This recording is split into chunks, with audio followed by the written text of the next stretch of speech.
پہلی جنگ عظیم 1914 عیسوی میں شروع ہوئی، جس نے یورپ کے ساتھ افریقہ کو بھی اپنی لپیٹ میں لے لیا۔ اس جنگ میں کروڑوں لوگ ہلاک اور زخمی ہوئے۔ یورپ اور افریقہ کے جو ملک اس جنگ میں شامل ہوئے ان میں برطانیہ، فرانس، جرمنی، اٹلی، رشیا، امریکہ، آسٹریا ہنگری، سربیا، بلغاریہ اور آٹومن امپائر کے ملک شامل تھے۔ پہلی جنگ عظیم دو گروپس کے درمیان لڑی گئی، ایک کا نام ایلیز تھا اور دوسرے کا نام سینٹرل پاور تھا۔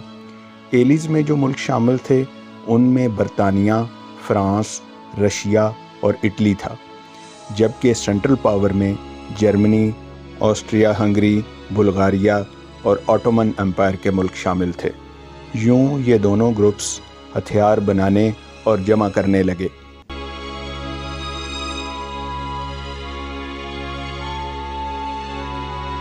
گوگل سے اگر آپ ورلڈ وار 1 کا مطالعہ کریں تو اس کے ویکیپیڈیا میں ایک کاز یہ بھی لکھی ہوئی ہے، وہ ایک لفظ ہے فریگمنٹ گورننس آرمز ریس۔ اب یہ لفظ استعمال ہوا ہے، اب اس میں واضح نظر آ رہا ہے کہ بکھری ہوئی حکومتیں کیسے اسلحے کی دوڑ میں شامل ہوں۔ 19ویں صدی کے شروع سے کچھ تبدیلیاں واضح طور پر نظر آنا شروع ہو گئی تھیں، جو سیاسی نقطہ نظر اور صنعتی انقلاب کی وجہ سے تھیں۔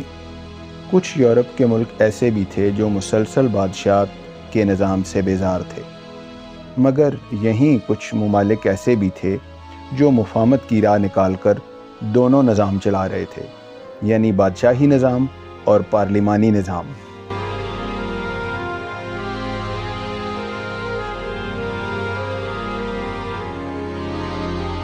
حالانکہ اس دور میں دیرینہ جھگڑے، انتقامی سیاست اور لسانی تفریق اپنے عروج پر تھی۔ ہر یورپی قوم کی صرف دو خواہشیں تھیں، اگر جنگ ہو تو ہم فاتح کہلائیں اور دوسرا نئی آبادیاں قائم کی جائیں۔ جن یورپی ممالک کا آپس میں اتحاد ہوا وہ اپنے مخالفین کے لیے مزید خطرناک ہو گئے، اور جواب کے طور پر دوسری طرف بھی اسی طرح کا اتحاد قائم ہونا شروع ہو گیا۔ اگر میں یوں کہوں کہ اتحادی سیاست کی وجہ سے کوئی شعلہ چنگاری بھڑک اٹھتی تو وہ پورے براعظم کو اپنی لپیٹ میں آسانی سے لے سکتی تھی، اور یہ جنگ کے خطرات تو 19ویں صدی کے آغاز سے ہی یورپی اقوام اور حکومتوں کے سر پر منڈلانا شروع ہو گئے تھے۔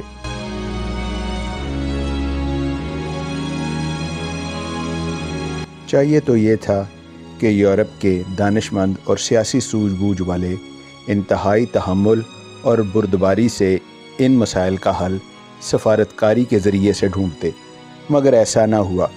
وہاں کے حکمرانوں نے غیر ذمہ داری کے ساتھ عجلت میں غلط فیصلے کیے، جسے آخر کار جنگ نے کروڑوں افراد کو نگل لیا، لاکھوں لوگ بے گھر ہوئے، لاوارث اور یتیم بھی ہوئے۔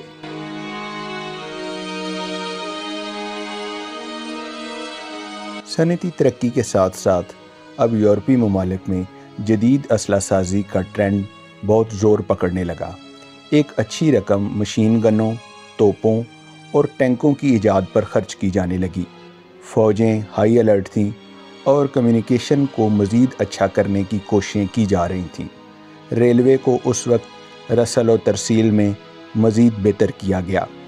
یورپ کی گزشتہ جنگوں سے اب کافی کچھ سیکھا جا رہا تھا۔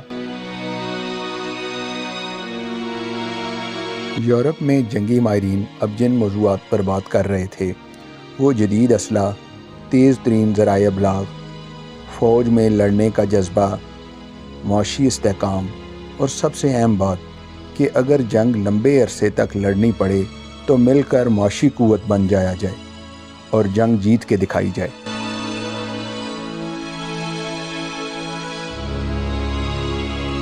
ان کاموں میں یورپ کے چند ممالک جن میں جرمنی، برطانیہ، روس، فرانس قابل ذکر رہے۔ جدید اسلحہ کا استعمال کیونکہ بالکل نیا تھا، اس لیے جدید اسلحے کے استعمال کا عادی بنانے کے لیے مشقیں کروائی جا رہی تھیں۔ اسلحہ اتنا زیادہ استعمال ہونے لگا کہ اب کچھ یورپی ممالک فولادی لڑاکا جہاز بنا چکے تھے، اس کے علاوہ ایئر شپس بھی بن کر استعمال میں لائی جا رہی تھیں۔ بحری جنگ میں یو بوٹس نے تو ٹیکنالوجی کی دنیا میں تہلکہ مچا رکھا تھا۔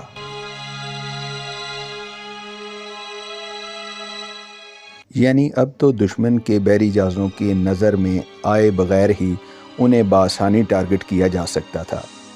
ایک خاص زاویے سے دشمن کے بحری جہازوں کو نشانہ بنا اب برطانیہ، جرمنی اور فرانس کے لیے بہت آسان تھا۔ فرانس کی بحریہ کی طاقت 1910 کی نسبت 1914 میں دگنی ہو چکی تھی۔ جرمنی اس وقت کی دوسری بڑی بحری قوت بن چکا تھا۔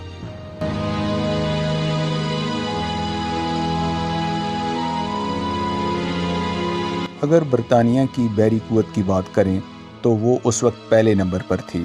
پائلٹس کو اتنا مہارت یافتہ کیا گیا تھا کہ اب وہ جہاز کے بالکل اگلے سرے پر گن مین کو بٹھا دیتے تاکہ وہ مسلسل بغیر کسی رکاوٹ کے فائرنگ کر سکے۔ اس پہلی جنگ عظیم میں جو 1914 سے 1918 کے درمیان ہوئی، اس میں 65 لاکھ لوگوں نے ہتھیار اٹھائے، 10 لاکھ لوگ مارے گئے، 20 لاکھ لوگ جذباتی طور پر اور کچھ لوگ اپنی مرضی سے اس جنگ میں شامل ہوئے۔ جنگ کی ابتدا نئے اور بڑے ہتھیاروں کے استعمال سے شروع ہوئی اور توپوں کا اتنا استعمال ہوا کہ سوچ سے باہر ہے۔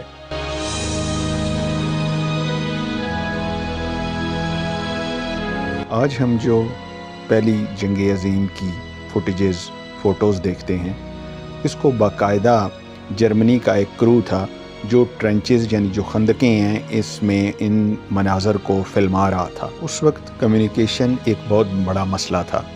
جب کسی فریق سے یعنی ایک ملک کا باشندہ یا رضاکار پیغام رسانی کے لیے دوسرے ملک بھیجا جاتا تو وہ اسے مار دیتے، جس سے فضا اور بھی گھمبیر ہوتی جاتی۔ خندقوں کی سیکورٹی اس طرح سے کی گئی کہ ایک دستہ خندقوں میں پوزیشن سنبھال کر رکھتا تو دوسرا دستہ ان کی حفاظت پر مامور ہوتا تھا۔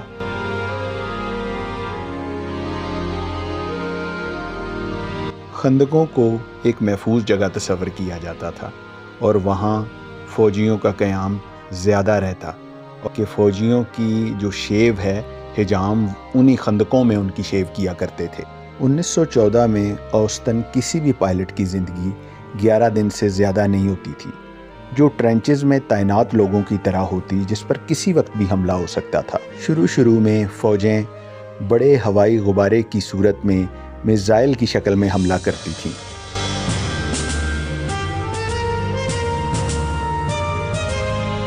پہلی جنگ عظیم میں برطانیہ اور جرمنی کا صرف ایک دفعہ ہی بحری جہازوں کے ساتھ آمنا سامنا ہوا۔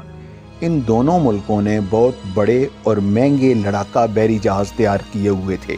برطانیہ یہ چاہتا تھا کہ اسے جنگی ساز و سامان کی ترسیل میں کوئی رکاوٹ پیش نہ آئے تاکہ وہ آسانی سے دشمن کا مقابلہ کر سکے۔